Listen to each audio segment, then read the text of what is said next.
Chapter 23. "Wilks!" Billie yelled. "Stop the ship!" The gravity was gone, the ship was lifting, and Wilks knew there was no hope for either of them where he sat. The control board for the vessel was locked. Nothing he tried got any response. Still, he tried. "Wilks, goddammit, you promised!" "So fucking sue me! I can't do shit here! We're on automatic!" Billie stared at him as if he had suddenly sprouted horns and a forked tail. "This ship is probably slave to Spears's," he said. "We go where he's going. I'm sorry." She stared, not speaking. Wilks sighed, leaned back, and pulled his safety straps tight. Okay, it was too bad about Bueller. But it wasn't his fault. He would have held the ship down for the android if he could have, but there was no help for it.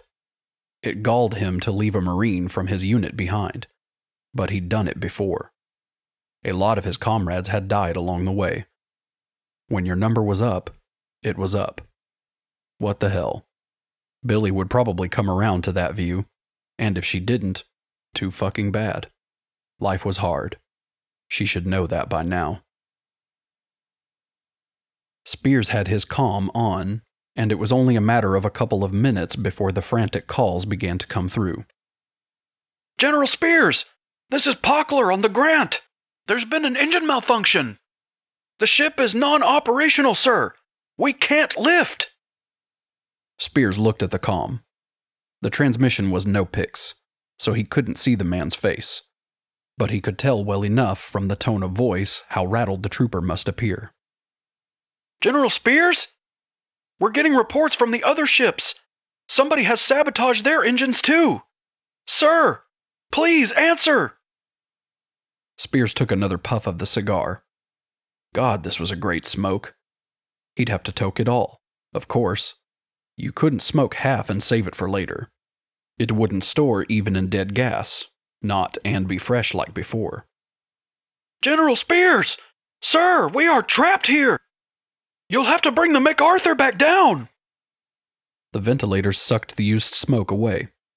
He thought about shutting the things off and blowing a few smoke rings. They'd hang there for a long time in the greatly reduced gravity. But no. "Sir, the alien drones have all gone crazy! They're hammering at the ship! They're everywhere!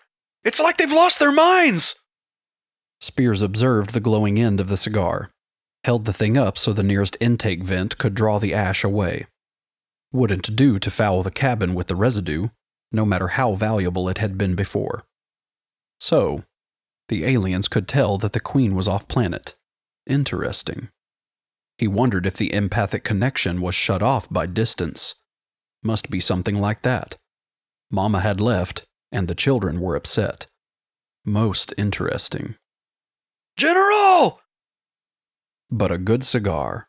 Ah, now that was really interesting. The ship's controls were locked, but the comm was operational. Wilks wasn't going to be making any outgoing calls. He didn't want to take the chance that somebody might overhear them. So far, he didn't think anybody knew they were here. And not that he had anybody to call anyhow. But somebody knew they were here. The board cheeped with an incoming, complete with visual. Bueller. Damn. "Mitch!" He didn't look any worse for wear on the holoproj. Billie couldn't tell where he was. There was some bland office-like background behind where he sat behind a desk. His new legs weren't visible, and if she hadn't known better, she would have thought he was as whole as when they'd met. So long ago. So far away. "Hello, Billie. I've got this channel in a security pipe. Computer guided. Nobody can overhear us if you want to talk. If you don't, I understand." Billie looked at Wilks. The Marine shrugged. "Go ahead. Anybody figures out we're here, fuck it. I just realized this boat is like a pay ship. We're carrying the cargo Spears wants." He touched a control. "Mitch, I'm here." "I'm so glad to see you're okay. he said. I was worried you'd been hit when the shooting started. You saw it? I was across the way from you. Yeah. Mitch, I'm sorry. Not your fault, he cut in. Spears has your ship slaved to his. You couldn't have stopped it without wrecking it. Can you get on another ship? He grinned, a small and tight expression. Probably, though it wouldn't do much good.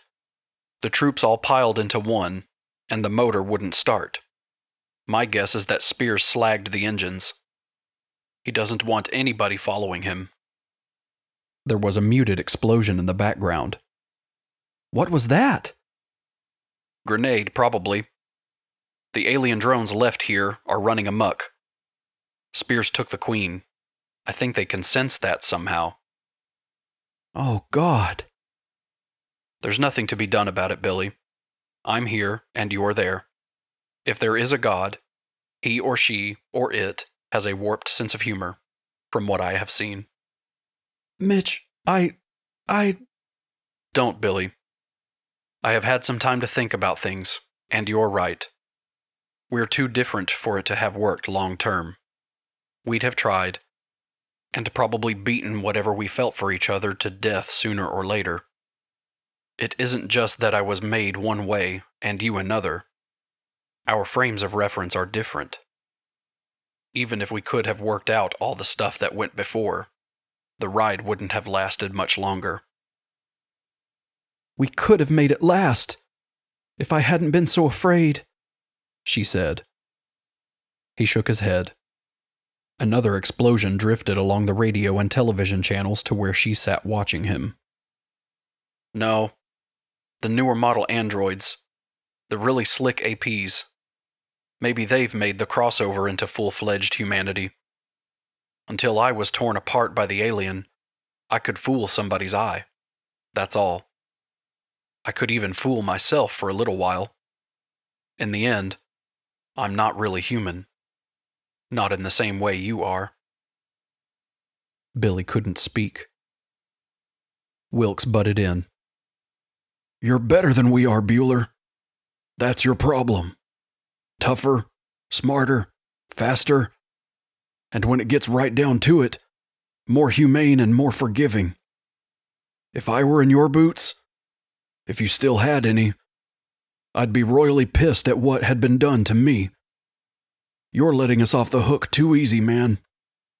Mitch. Billie blinked and stared at Wilks. It was the first time she'd ever heard Wilks use his first name. Mitch got it too. Thanks, Wilks, he said. His voice quavered.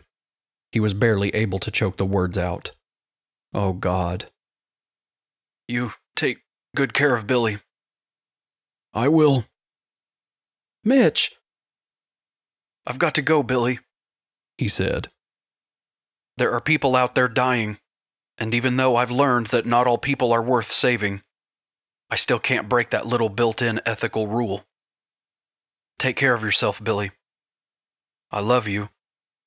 I realize now I always did. And for whatever time I have left, I always will. Goodbye. The picture vanished before she could say it. Mitch! Carrier's down, Wilks said. He stared at the blank spot where the projection had been. He wouldn't look at her. If she'd been him, she wouldn't have looked at her either. She felt like shit. Mitch was an android, but Wilks was right. He was a better person than she was. Much better. She cried for what seemed like a long time. We've broken orbit and are moving at a pretty good clip, Wilks said. Billie nodded dully, but didn't speak. Probably we'll shift into Einstein space pretty soon. There are 6 sleep chambers in the forward crew section. The others have been torn out to make room for the aliens, but those still seem to be in working condition. Billie didn't speak to that either. We should go down and check them out. No telling how long we'll be in transit once we shift. Could be months, years maybe. She looked at him.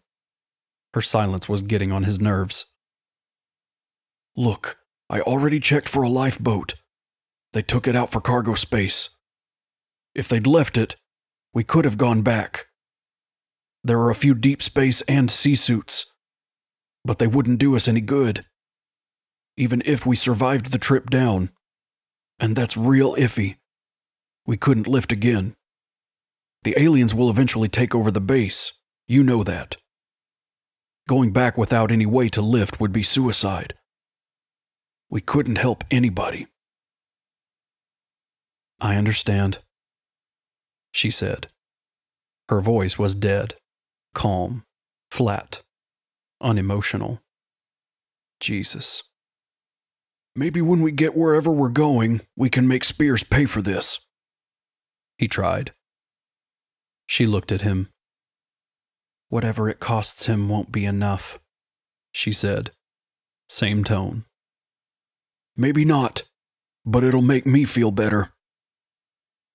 After that, neither of them had anything to say for a long time. In his bunk, tucked in with nothing more than XLG and a few bungees, General Thomas A.W. Spears slept, the peaceful sleep of a man without worry, a man without shame, a man without guilt. His rest was only a little disturbed by a pleasant, slightly sexual dream of war. He was riding with Stonewall Jackson. It was early in the Battle of Chancellorsville, before Jackson received the wounds that would take his arm, then later his life. The Lord has given us this day in victory, Jackson said. Spears, who had nothing but contempt for any kind of religion, smiled and nodded. The Lord helped those who had the troops, and the best strategy and tactics. But then again, victory was the key word, wasn't it? Always. Always.